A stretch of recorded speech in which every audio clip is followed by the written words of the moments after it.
The Galactic Council chamber buzzed with the usual mixture of languages, clicks, and electromagnetic pulses that served as communication among the 47 member species.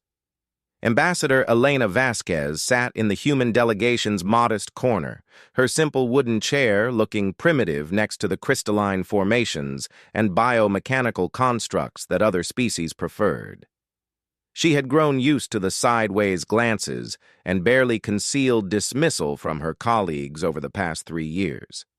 Humans were still the newest members of the Galactic Council, having achieved faster-than-light travel only 50 years ago. Most species had been spacefaring for millennia, some for tens of thousands of years. The general consensus was that humanity had been admitted more out of curiosity than respect. After all, what could a species that still used kinetic weapons and combustion engines possibly offer to a galaxy full of energy manipulators and matter transmuters? The day's session focused on the ongoing crisis in the Kepler 442 system. The Zephyrians, a peaceful aquatic species, faced complete extinction as their homeworld's ocean began to boil due to an unstable stellar phenomenon. Their delicate jellyfish-like bodies required very specific environmental conditions, and no known technology could save their world in time. High Counselor Thexara of the Malthari Empire raised her 4 arms in the gesture for attention. The Malthari were among the most advanced species in the galaxy, their sleek purple forms enhanced with biomechanical implants that could interface directly with their technology. "The evacuation efforts have stalled," she announced, her voice carrying the weight of authority. "Zephyrian physiology requires specialized transport vessels with precise atmospheric and pressure controls. Current projections show we can save perhaps 30% of their population before the oceanic systems completely collapse." A low harmonic moan echoed from the Zephyrian delegation's water-filled observation sphere.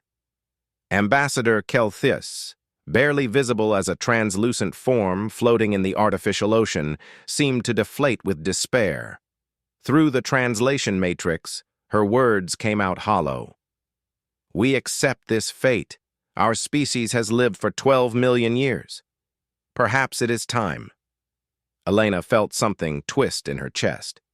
She had met Kelthis many times over the past year, and despite their vastly different biologies, they had formed something resembling a friendship. The Zephyrian ambassador had been one of the few beings who actually listened when Elena spoke, who treated human perspectives with genuine curiosity rather than condescending patience. The debate continued for hours. The Vortaxi suggested energy web evacuation, but their technology would be fatal to Zephyrian neural systems. The Synthesis Collective proposed consciousness uploading, which the Zephyrians found spiritually abhorrent. Every solution came with insurmountable problems or cultural conflicts. Elena raised her hand, the primitive gesture drawing amused attention from several delegates. "May I suggest an alternative approach?" High Counselor Thexara's facial membranes fluttered in what Elena had learned was polite skepticism. "Of course, Ambassador Vasquez. Though I should mention that our greatest minds have already explored every feasible option." Elena stood, feeling the weight of dozens of alien gazes. "What if we don't evacuate the Zephyrians? What if we move their entire ocean?" The chamber fell silent except for the ambient hum of life support systems. Then, gradually, a sound Elena had never heard before began to build. It took her a moment to recognize it as laughter from multiple species, a discordant symphony of amusement that made her cheeks burn. Counselor Vex Khan of the Hegemony wiped moisture from his compound eyes with a manipulator appendage. "Move an ocean? My dear primitive friend, do you have any concept of the mass involved? The energy requirements alone would exceed the output of most stars." "With respect," Elena replied, her voice steady despite the humiliation, "I'm not talking about moving the water. I'm talking about moving the planet." The laughter stopped abruptly. High Counselor Thexara leaned forward, her biomechanical implants whirring as they processed Elena's words. "I beg your pardon?" Elena activated her tablet, displaying crude diagrams that looked childish compared to the holographic displays other species used. Humans have been developing theoretical frameworks for stellar engineering for decades. We call them Shkadov thrusters and Alderson disks. Primitive concepts by your standards, but the basic principle is sound. We build a partial Dyson sphere around the Kepler 442 star, not for energy collection, but as a directed thrust system. She gestured at her simple drawings. By selectively blocking and reflecting stellar radiation, we create an imbalanced photon pressure. The star becomes its own engine, pushing the entire system. We could move Kepler 442b to a stable orbit around a calmer star. The silence stretched for nearly a minute. Finally, Chief Science Advisor Nethal of the Academic Consortium spoke, his crystalline form flickering with confused light patterns. The engineering challenges would be staggering. The construction time alone, 6 months, Elena said quietly. If we could get raw materials and coordinate our construction fleets. Impossible, Counselor Vexcan scoffed. Even with our most advanced matter compilers, such a structure would require centuries to complete. Elena's smile was small but determined. You're thinking like builders. We're thinking like mechanics. Humans don't build things to last forever. We build them to work right now, with whatever we have available. She pulled up another display, showing humanity's industrial capabilities. The numbers looked pathetic compared to the galactic standard, but Elena had learned to present them differently. We might not have your elegant construction methods, but we can build fast. Modular construction, rapid prototyping, redundant systems that can be assembled by multiple teams simultaneously. It won't be pretty, and it probably won't last more than a few years, but it only needs to work once. The Zephyrian delegation's sphere pulsed with excited bioluminescence. Kelthis pressed against the transparent barrier, her voice urgent. How many of my people would survive this process? All of them, Elena replied. If it works. And if it doesn't? Elena met the alien's gaze honestly. Then you lose 6 months instead of accepting death today. But my species doesn't give up when people we care about are in trouble. The debate that followed was intense. The technical challenges seemed insurmountable, the time frame impossible, the entire concept bordering on madness. But Elena had prepared for this moment, studying galactic politics and species psychology for 3 years. She knew exactly which arguments would resonate with each delegation. To the Malthari, she emphasized the scientific achievement and potential for technological advancement. To the academic consortium, she stressed the unprecedented research opportunities. To the trade guilds, she outlined the industrial cooperation that would benefit everyone involved. To the military species, she highlighted the strategic implications of mobile planetary systems. The vote was closer than anyone expected.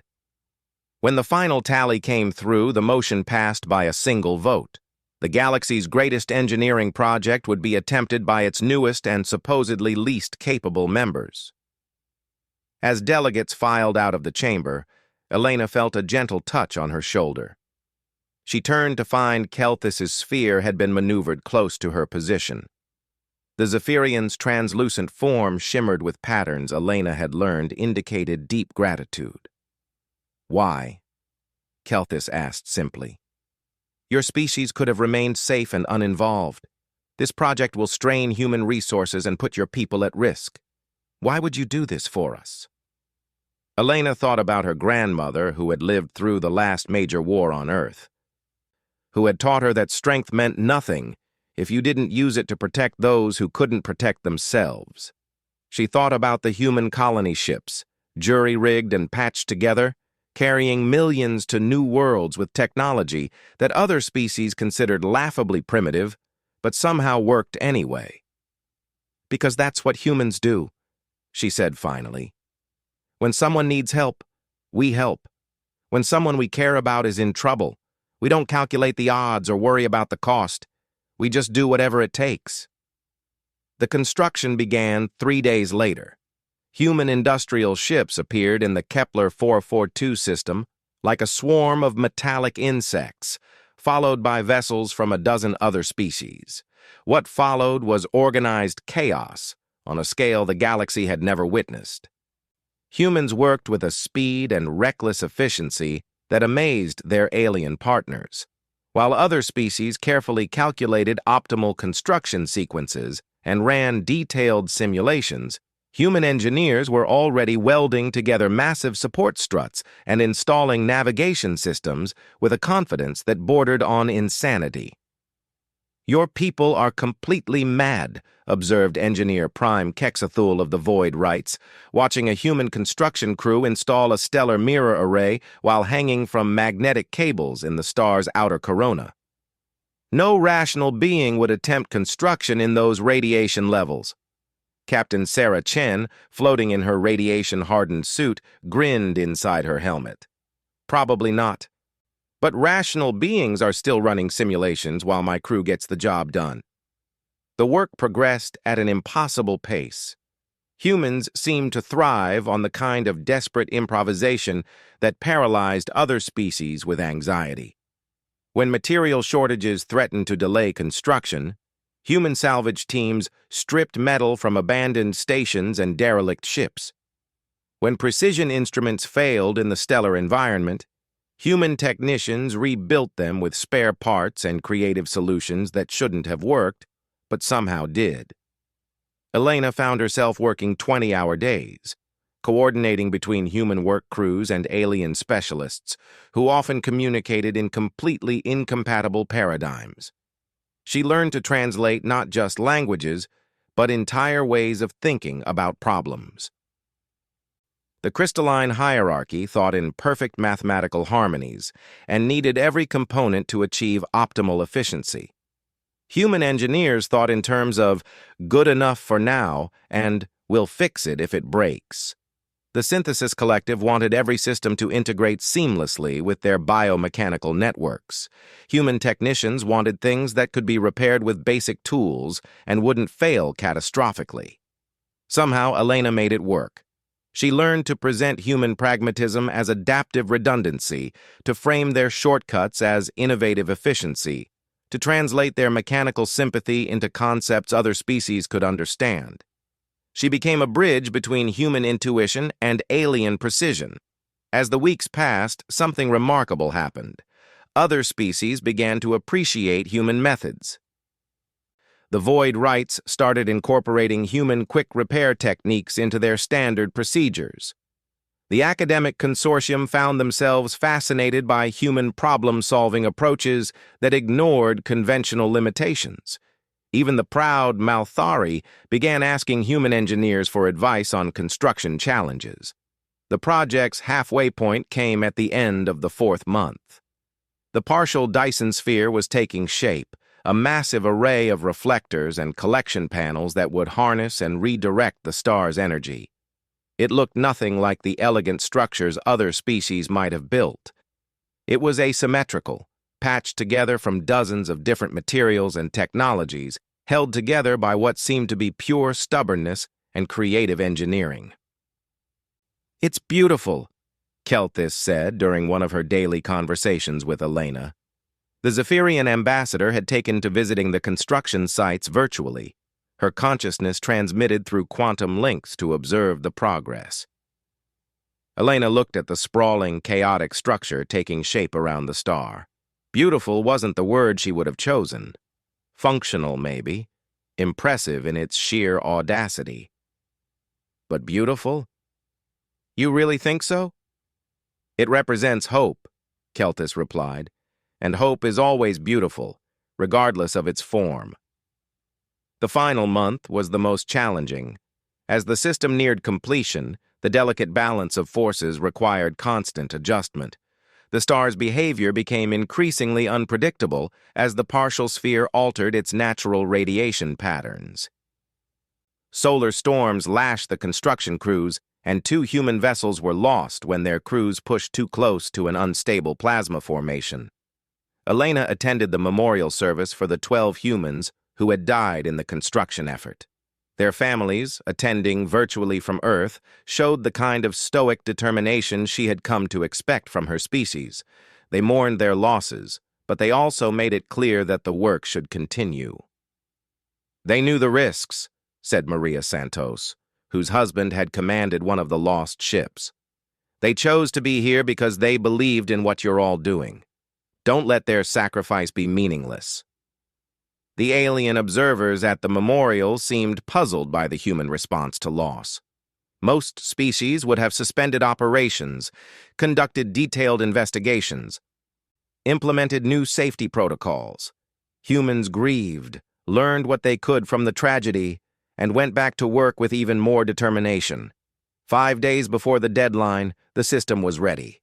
The partial Dyson sphere surrounded nearly 30% of Kepler 442's surface, its collectors and reflectors creating a carefully calculated imbalance in stellar radiation pressure.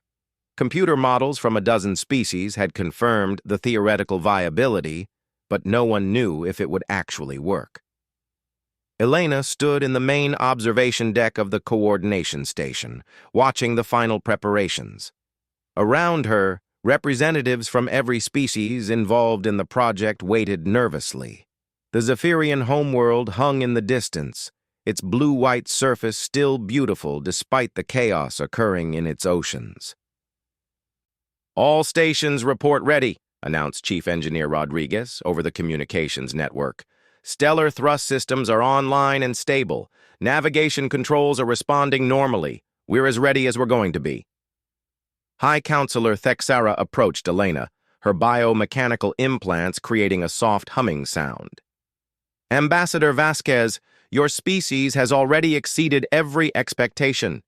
If this attempt fails, no one will question human capabilities again." Elena nodded, but her attention was focused on the Zephyrian delegation sphere.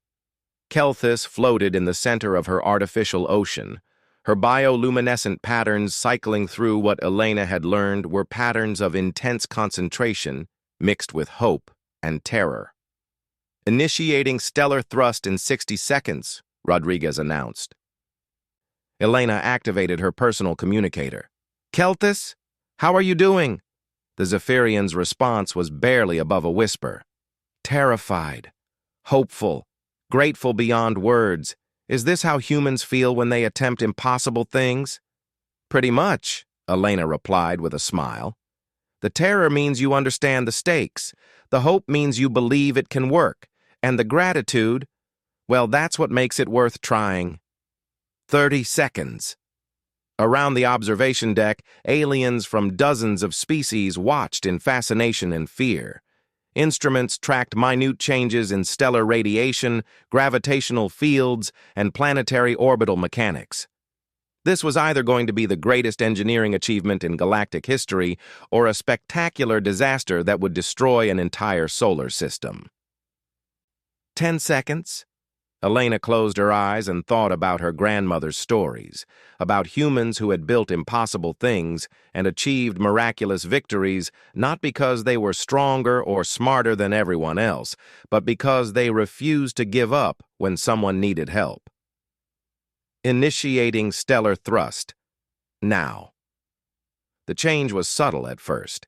Instruments detected minute alterations in the star's radiation patterns as the Dyson sphere began redirecting photon pressure.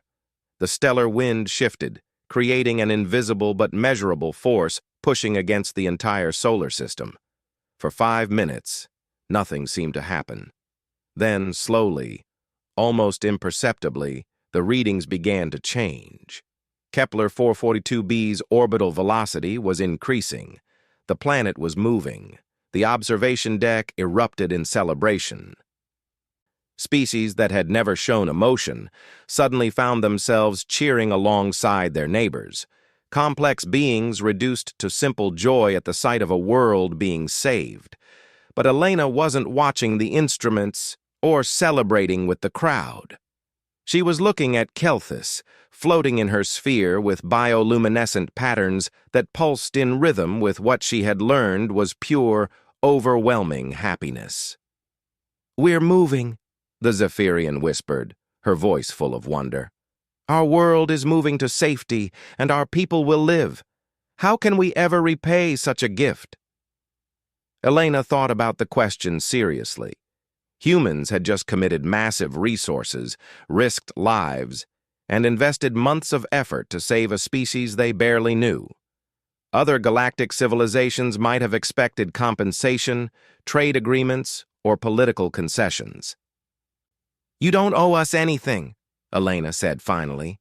"But if you want to repay the favor, just remember this moment. Remember that someone cared enough to help when you needed it most. And maybe someday, if someone else needs help, you'll be there for them too."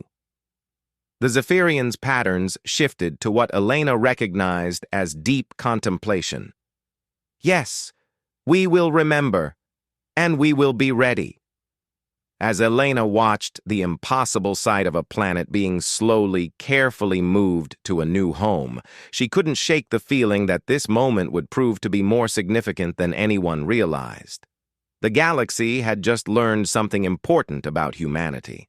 And perhaps more importantly, humanity had just made a friend who truly understood the value of loyalty.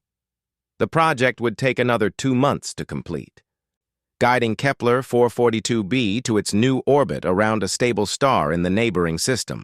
The entire galaxy would watch in fascination as humans accomplished something that violated every conventional assumption about what was possible with limited resources and primitive technology.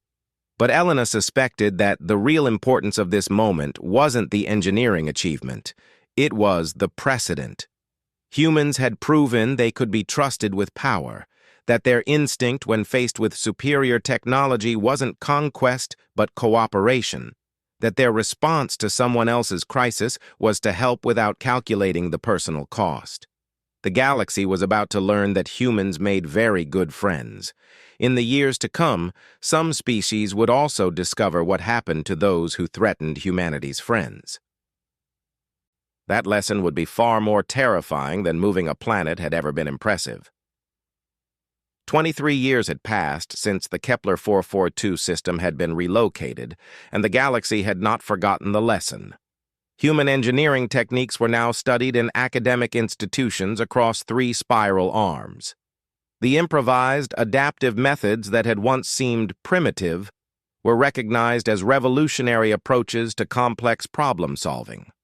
Several species had established permanent exchange programs with human colonies, eager to learn what they called adaptive synthesis methodology. Ambassador Elena Vasquez, now in her 70s but still sharp as a plasma cutter, reviewed the morning's intelligence reports from her office overlooking New Geneva Station. The human diplomatic corps had grown substantially since the Zephyrian rescue, with humanity now maintaining embassies in 47 star systems and serving as mediators in 17 ongoing territorial disputes. The irony wasn't lost on her. The species that had been admitted to the Galactic Council almost as an afterthought had become one of its most influential members, not through military conquest or technological superiority, but through an almost naive willingness to help anyone who asked. Her aide, Commander Chen Wei, knocked and entered with a concerned expression. "Ambassador, we have a priority communication from Kepler 442 Nu. Ambassador Kelthus is requesting an emergency conference." Elena's smile faded. The Zephyrians had thrived in their new home, developing their civilization in ways that amazed xenobiologists throughout the galaxy. Their unique perspective as a species that had been saved from extinction had led them to become passionate advocates for endangered peoples everywhere. If Kelthus was calling for an emergency conference, something was seriously wrong. The hologram that materialized in Elena's office showed a Zephyrian quite different from the one she remembered from decades ago. Kelthus had grown larger and more luminescent, Her translucent form now shot through with veins of silver and gold that indicated advanced age and wisdom among her species. But her bioluminescent patterns were cycling through sequences Elena recognized as extreme agitation and fear. "Elena, my dear friend," Kelthis began, her translated voice carrying undertones of distress that the technology couldn't quite capture. "We have discovered something terrible. Something that threatens not just humanity, but the entire basis of interspecies cooperation you have worked so hard to establish." Elena leaned forward. "What kind of threat? Military? Political? Existential," Kelthis replied. "We need to meet in person. There are some communications that cannot be trusted to any technological medium, no matter how secure. Can you come to Kepler 442 Nu within the next 72 hours? The urgency in her friend's voice was unmistakable. Elena had known Kelthis for over 2 decades, and she had never heard the Zephyrian sound this frightened. "I'll leave immediately. Should I bring a security detail?" "Bring Admiral Chen's fast response fleet," Kelthis said grimly. "And Elena? Tell no one else about this conversation. Trust no one until we can meet face to face."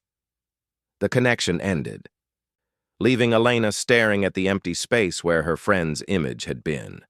In all their years of friendship, Kelthis had never displayed this level of paranoia or fear. Something had clearly shaken the entire Zephyrian leadership. 18 hours later, Elena's diplomatic vessel dropped out of hyperspace at the edge of the Kepler 442 Nu system. The sight never failed to move her. The blue-white world hung in perfect orbit around its adopted star, surrounded by the delicate atmospheric processors and orbital habitats the Zephyrians had constructed over the past 2 decades. It was a monument to successful interspecies cooperation, a reminder that the galaxy could accomplish impossible things when its people worked together. Admiral Sarah Chen, daughter of the engineer who had died during the original construction project, commanded the escort fleet from her flagship. Like her mother, she combined careful tactical thinking with a willingness to take extraordinary risks when the situation demanded it. "Ambassador, we're detecting unusual activity in the outer system. Multiple stealth signatures that don't match any known Zephyrian technology." Elena felt a chill that had nothing to do with the ship's climate controls. "How many ships?" "At least 40, possibly more. They're using some kind of adaptive camouflage system that makes precise counting difficult. But, Elena, the energy signatures don't match any known galactic species. These aren't pirates or rebels. This is something new." The diplomatic vessel docked with the Zephyrian capital station without incident, but Elena noticed the increased security presence immediately. Zephyrian bioships hung motionless in defensive formations around their homeworld, their organic hulls pulsing with weapon systems that had never been activated before. The species that had once faced extinction with resignation had clearly learned some very different lessons about survival. Kelthis met Elena personally at the airlock, an honor usually reserved for heads of state. The Zephyrian ambassador had indeed grown larger and more magnificent with age, but her bioluminescent patterns were cycling through distress frequencies that made Elena's chest tight with worry. "My friend," Kelthis said, embracing Elena with delicate appendages that felt like silk and electricity. "Thank you for coming so quickly. We have much to discuss, and very little time." They traveled through the station in silence, passing through multiple security checkpoints that scanned for everything from concealed weapons to molecular-level surveillance devices. Elena had never seen the peace-loving Zephyrians display this level of security consciousness. Whatever had frightened them was serious enough to overcome millions of years of peaceful evolution. The conference room where they finally stopped contained representatives from what Elena recognized as the Zephyrian High Council. 12 of the most ancient and wise members of their species floated in specialized environments, their bioluminescent patterns dimmed to nearly invisible levels. In Zephyrian body language, this indicated either mourning or preparation for death. "Elena," Kelthis began, "what I am about to tell you will challenge everything you believe about galactic politics and interspecies relations. 3 months ago, our deep space monitoring stations detected transmissions from outside the galaxy. Not random radiation or natural phenomena, but organized communications using mathematical protocols that demonstrate advanced intelligence." Elena felt her pulse quicken. First contact with an extragalactic species would be the discovery of the millennium. That's remarkable news. Why the security measures? The eldest member of the council, a Zephyrian so ancient her form was more light than substance, pulsed with patterns Elena's translator rendered as profound sadness. "Because we have decrypted their communications. They are not explorers or traders or scientists seeking knowledge. They are conquerors. And they have been watching our galaxy for over 1,000 years, studying our weaknesses and planning their invasion." Elena felt the room seem to spin slightly. "Invasion? How can you be certain?" Kelthis activated a holographic display that showed intercepted transmissions, tactical analyses, and what appeared to be reconnaissance reports. "They call themselves the hegemony of final unity. Their ideology is based on the belief that multiple intelligent species cannot coexist peacefully, that the only stable galactic state is one where a single species controls all others. They have conquered 17 galaxies over the past 1,000,000 years." The data was overwhelming and terrifying. Elena saw fleet compositions that dwarfed anything in known space, technology assessments that rated galactic military capabilities as negligible, and invasion plans that called for the systematic extermination of any species that couldn't be subjugated. "Why are you showing me this?" Elena asked, though part of her already knew the answer. "Because humanity is their primary target," Kelthis replied. "Their psychological profiles identify humans as the greatest threat to their expansion. Your species' tendency to form alliances, to help others regardless of personal cost, to fight impossible odds for abstract principles like justice and freedom. These traits terrify them. They believe that as long as humanity exists, their conquered subjects will eventually rebel and seek freedom." Elena studied the tactical assessments with growing horror. The invaders had identified key human colonies, military installations, and industrial centers. They knew about Earth's defensive systems, about the locations of major human settlements, about the relationships between humanity and other species. Someone had been feeding them information for decades. "There's more," said another council member, his patterns indicating bitter anger. "They have allies within our galaxy, species that have agreed to serve as collaborators in exchange for preferential treatment under the new regime." The display shifted to show intercepted communications between the invaders and several galactic species. Elena recognized some of the names with shock. The Malthari Empire, humanity's old skeptics who had become reluctant allies. The hegemony states, who had always resented human influence in the council. Even some members of the academic consortium, apparently convinced that submission was preferable to destruction. "How long do we have?" Elena asked. "Their main fleet will arrive in approximately 18 months, Kelthis replied. "But advanced forces are already positioning themselves throughout the galaxy. Those stealth ships your admiral detected are just the beginning. We estimate that within 6 months they will begin targeting key human installations." Elena stood and walked to the viewing port, looking out at the peaceful scene of Zephyrian civilization thriving in its new home. Everything she had worked for, everything humanity had built through decades of cooperation and mutual support, was about to be destroyed by an enemy that viewed their very existence as a threat to galactic order. "What can we do?" she asked. Our combined fleets can't possibly match the force they're bringing. Kelthis floated closer, her patterns shifting to what Elena had learned indicated gentle determination. We have spent 23 years studying your species, learning from your methods, adapting your approaches to problem-solving. The hegemony of final unity has made a critical error in their assessment. What error?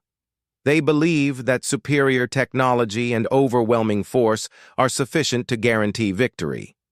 They have studied galactic military capabilities and found them wanting. They have analyzed political structures and identified weaknesses to exploit. They have calculated resource availability and logistics chains and found no significant obstacles to their conquest. Elena waited, sensing that her friend was building toward something important. But they have not understood the most dangerous thing about humanity, Kelthis continued. You do not merely form alliances for tactical advantage. You inspire loyalty that transcends rational calculation. You create bonds that endure beyond immediate benefit. When humans care about someone, they do not abandon them when the situation becomes hopeless. The eldest council member pulsed with what Elena's translator indicated was fierce satisfaction. The hegemony studied humanity's rescue of our species and dismissed it as an inefficient allocation of resources. They failed to understand what they had witnessed. They saw primitive technology achieving impossible results and concluded that human engineering was simply more adaptable than their models suggested. They missed the real lesson, Kelthis said. Humans do not merely build alliances, you build families. And when someone threatens your family, you do not calculate odds or conserve resources or negotiate for acceptable losses. You do whatever is necessary to protect the people you care about. Elena began to understand where this conversation was heading. What are you proposing? 23 years ago, humanity saved our species when our situation was hopeless. You risked everything to move our world to safety, asking nothing in return except that we remember your kindness and perhaps help others when the opportunity arose. Kelthis's patterns shifted to what Elena recognized as absolute determination. That opportunity has arrived. The holographic display changed to show new data, technical specifications, resource analyses, and construction timelines that made Elena's eyes widen with shock and recognition. We have not been idle during our years in this new home, Kelthis explained. We have studied, learned, and prepared. Zephyrian biotechnology, combined with human engineering principles and the industrial cooperation of every species you have helped over the past 2 decades. We are ready to return the favor you gave us. Elena stared at the specifications in disbelief. This is impossible. The scale alone. You said the same thing about moving our planet, Kelthis reminded her with gentle humor. Humans taught us that impossible simply means no one has been desperate enough to try yet. Well, we are desperate now. Desperate to protect the species that saved us. Desperate to preserve the galactic cooperation that has given so many people hope. Desperate enough to attempt something that will either save us all or destroy us in the trying. The technical readouts showed construction projects hidden throughout the galaxy, industrial facilities that had been disguised as routine infrastructure development, resource stockpiles that had been accumulated under cover of trade agreements. Most shocking of all, evidence that dozens of species had been secretly contributing to the effort, providing materials, expertise, and labor without any formal agreements or public announcements. How many species are involved? Elena asked. Every species you have helped, Kelthis replied. Every civilization that has benefited from human intervention or mediation, every government that has watched humanity choose cooperation over conquest, protection over exploitation. 41 species in total, representing approximately 60% of galactic industrial capacity. Elena felt tears forming in her eyes as she realized the scope of what her friend was describing. You've been planning this for years. We have been preparing for the day when humanity would need our help, Kelthus corrected, because we knew that day would come. A species that makes enemies of those who threaten the innocent will inevitably face enemies who recognize them as a threat to tyranny everywhere. The eldest council member pulsed with patterns that indicated both humor and grim satisfaction. The hegemony of final unity has spent 1,000 years preparing to conquer a galaxy of individual species competing for resources and advantage. They are about to discover what happens when they threaten a galaxy that has learned to function as a family. Elena looked at the readouts showing impossible construction projects, secret alliances, and military preparations that dwarfed anything in recorded history. The peaceful Zephyrians had spent over 2 decades quietly organizing the galaxy's first unified defense, and they had done it all to protect the species that had once saved them from extinction. "What do you need from humanity?" Elena asked. "Nothing," Kelthus replied. "You have already given us everything we need. The knowledge that someone cares enough to help. The example of how to accomplish impossible things through cooperation and determination. The proof that kindness is not weakness, that compassion is not naivety, that protecting others is not a luxury, but a necessity." Elena felt a strange mixture of pride and terror as she realized what was about to happen. The galaxy was preparing for a war that would determine whether cooperation or conquest would define the future of interstellar civilization. But it wasn't just any war. It was a war where humanity's greatest strength, their ability to inspire fierce loyalty through simple kindness, was about to be tested on the largest possible stage. "When do we begin?" Elena asked. "We began 23 years ago," Kelthus replied.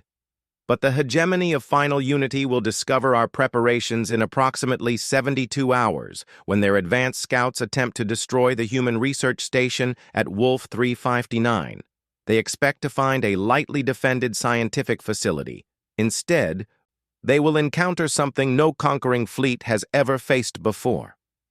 Elena raised an eyebrow. "Which is?" Kelthus's bioluminescent patterns shifted to what Elena had learned indicated predatory satisfaction, an expression she had never seen from the peaceful species before.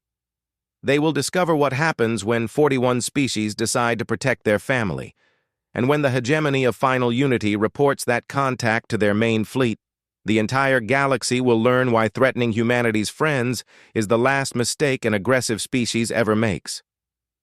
As Elena prepared to return to human space with intelligence that would change the course of galactic history, she couldn't shake the feeling that she was witnessing something unprecedented. Not just a military alliance or a defensive pact, but the transformation of an entire galaxy from a collection of competing civilizations into something resembling a unified family. The hegemony of final unity was about to learn that conquest was easy when facing divided enemies. But they were not facing divided enemies. They were facing something that had never existed before in galactic history.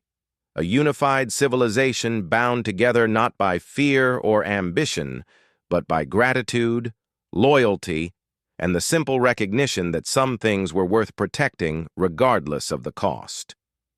The galaxy was about to return humanity's favor, and when they did, Elena suspected that the universe itself would tremble at what they had created together.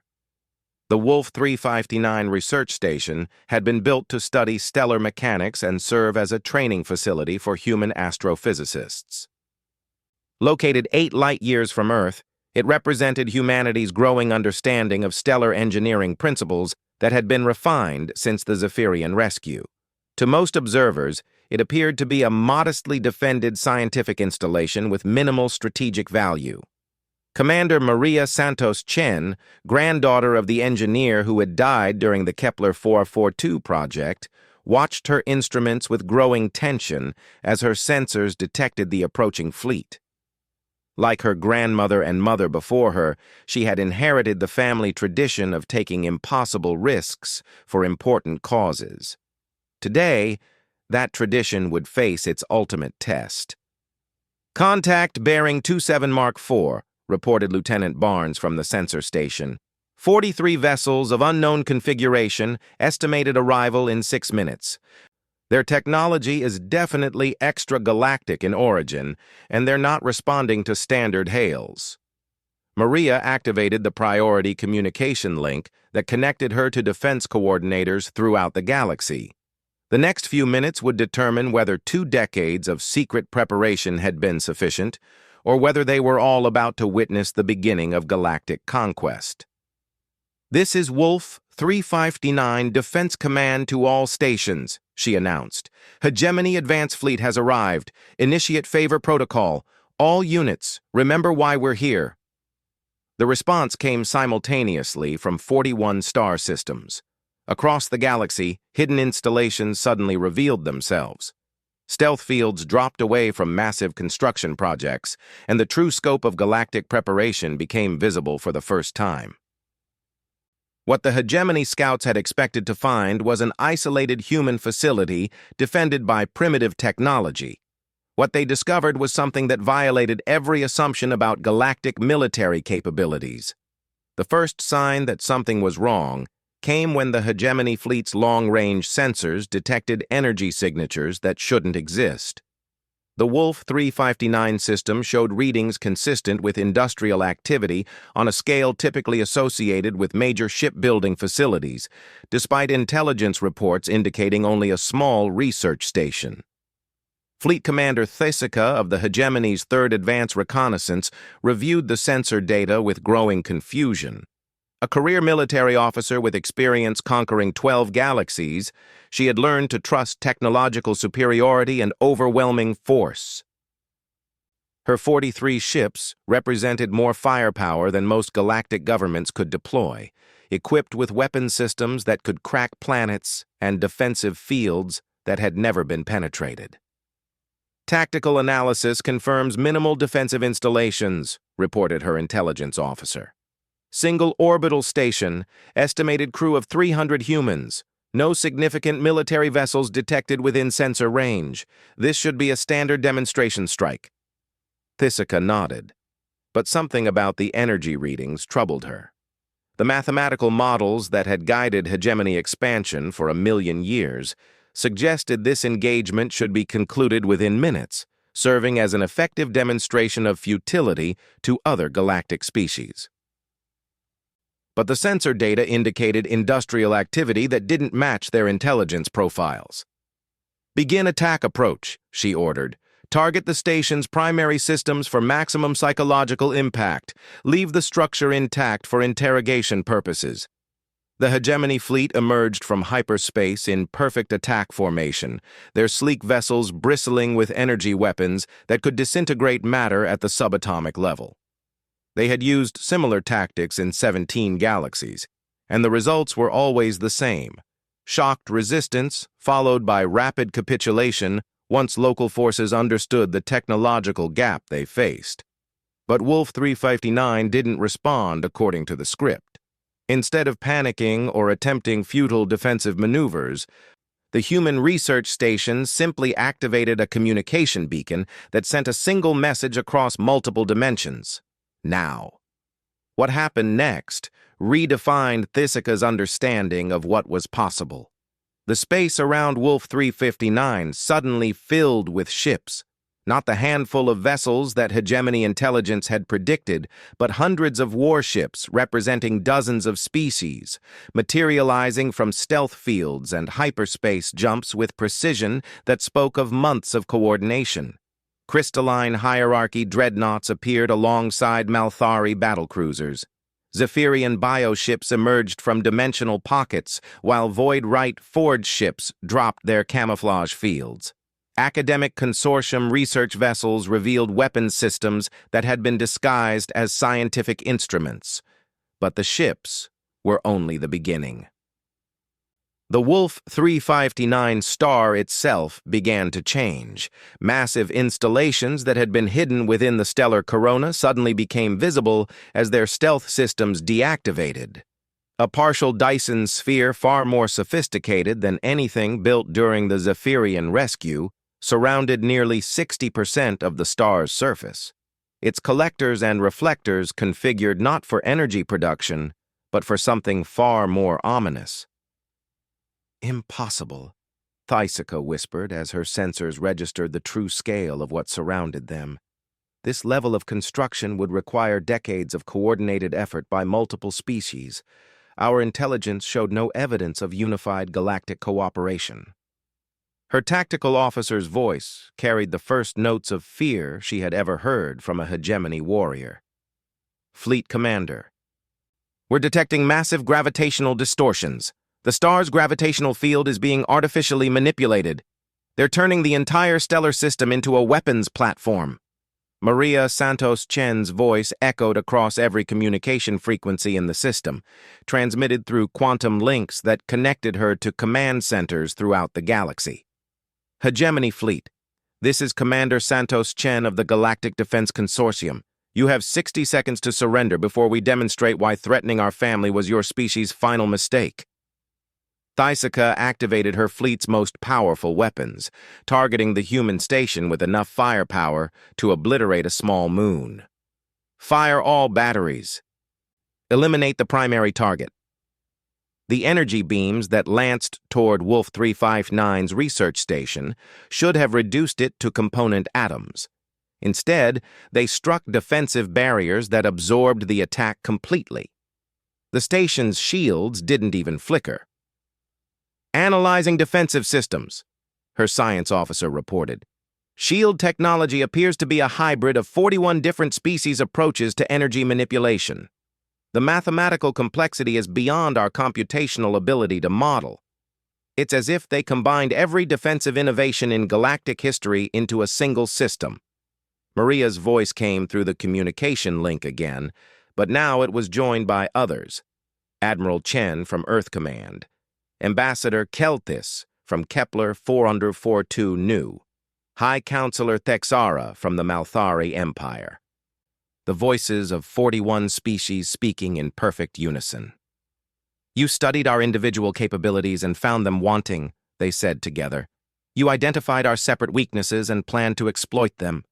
You calculated our divided resources and determined we could not resist. But you failed to understand what we became when humanity taught us that protecting each other was more important than protecting ourselves." The Wolf 359 star began to pulse with controlled energy emissions. The Dyson Sphere installations were redirecting stellar output through gravitational lenses that focused the star's entire energy output into coherent beams. But this wasn't random destruction. This was precision engineering on a stellar scale, turning the sun itself into the galaxy's largest and most sophisticated weapon.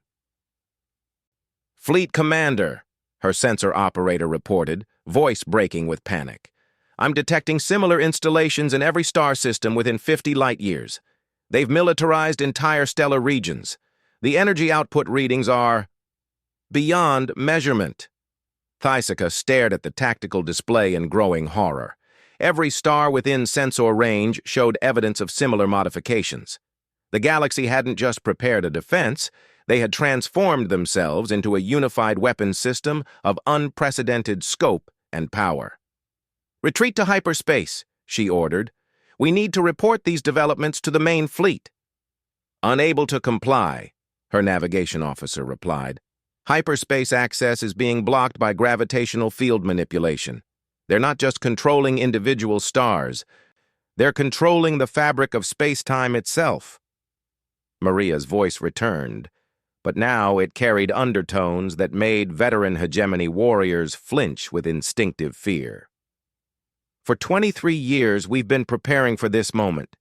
Every species you thought you could conquer has been working together, learning from each other, building something that has never existed before. You wanted to destroy us because you thought our cooperation made us dangerous. You were absolutely right."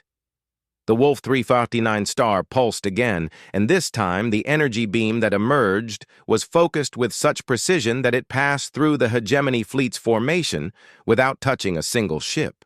Instead, it reached across interstellar space and struck a target 40 light-years away. Thysika's sensors detected the destruction of one of the hegemony's hidden supply bases, a facility that intelligence had assured her was undetectable by galactic technology. "How did you find our supply bases?" Thysika demanded.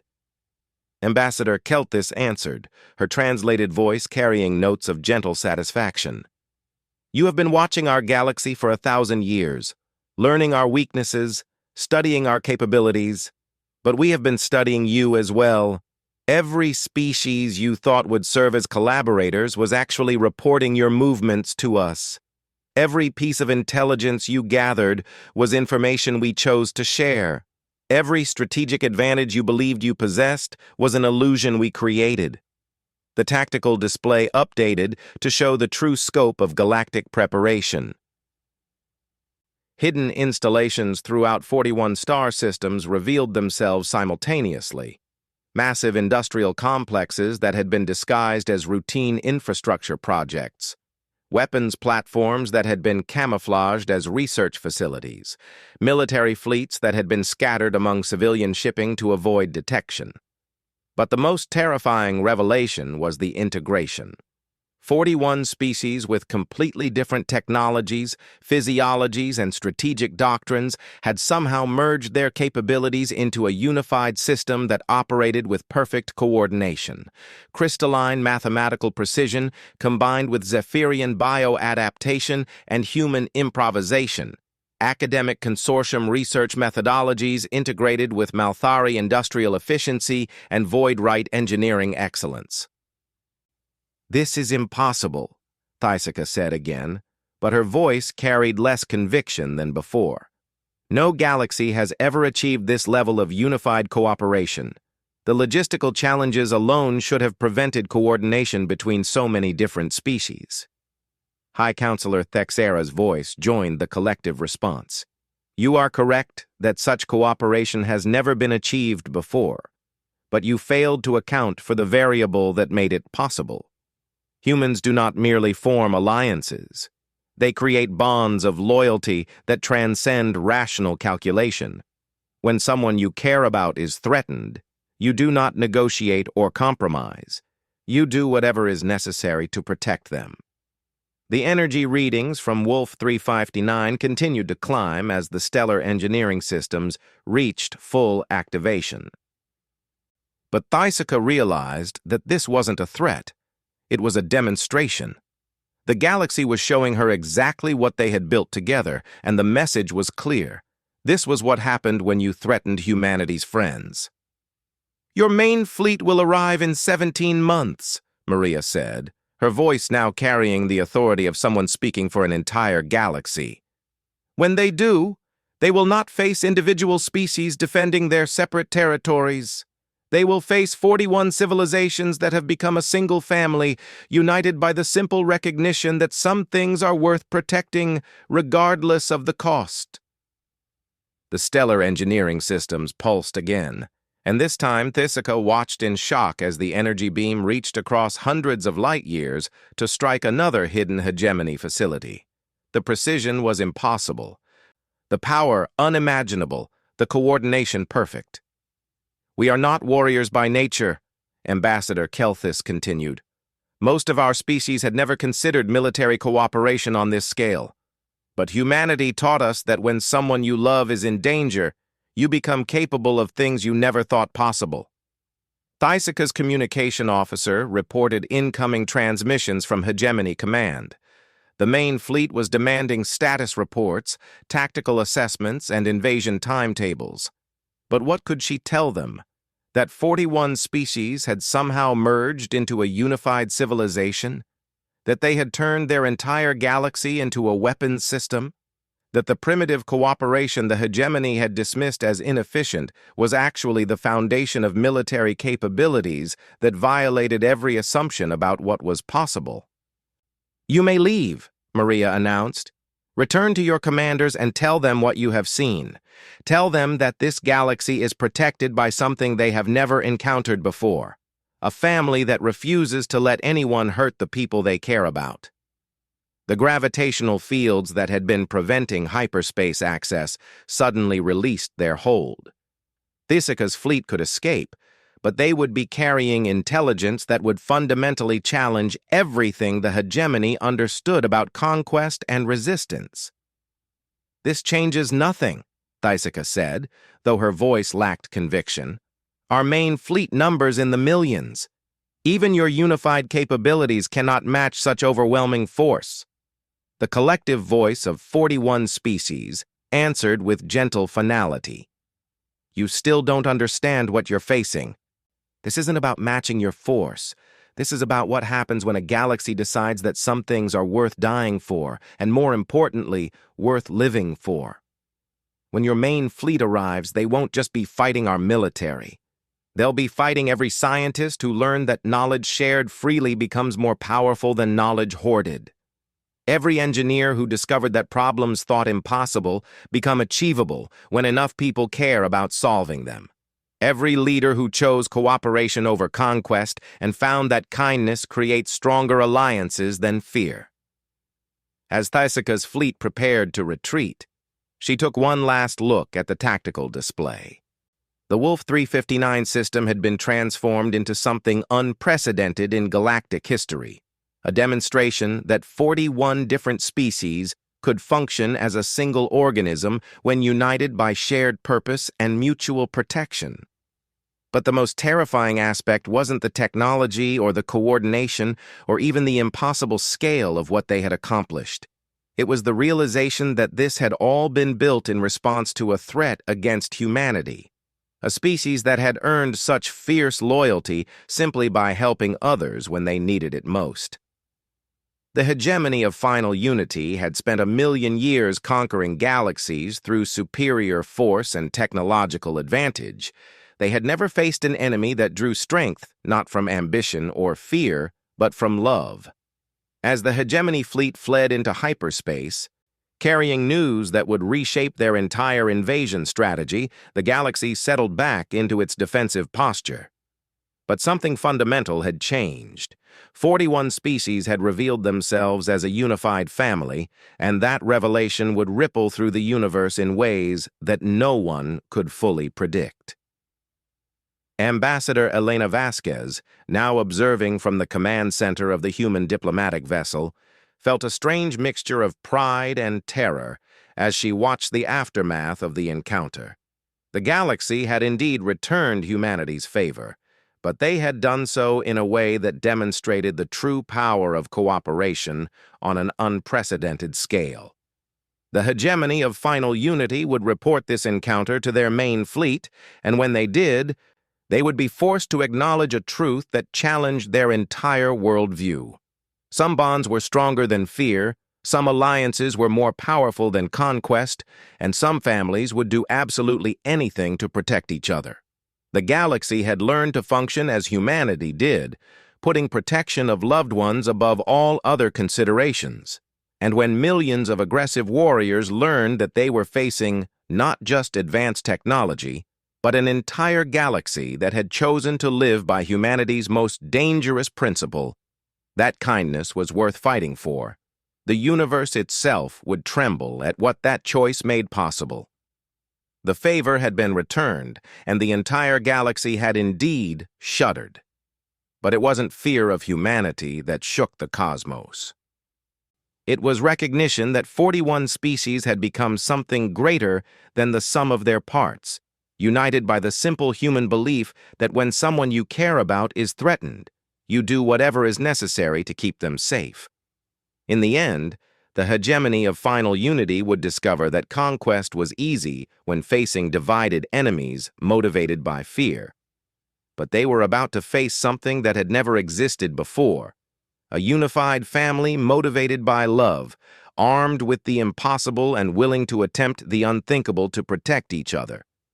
The galaxy had returned humanity's favor, and the universe would never be the same,